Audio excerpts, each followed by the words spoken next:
people, Anambra my people, Anambra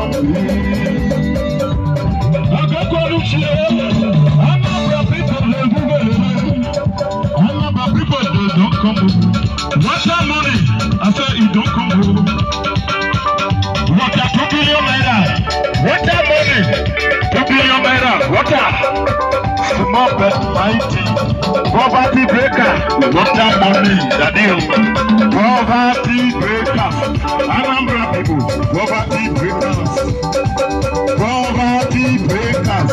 Anambra people, poverty breakers. Poverty breakers. Anambra people, poverty breakers. Also we have a reward. Poverty breakers. Anambra people, poverty breakers. Very close.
Water money,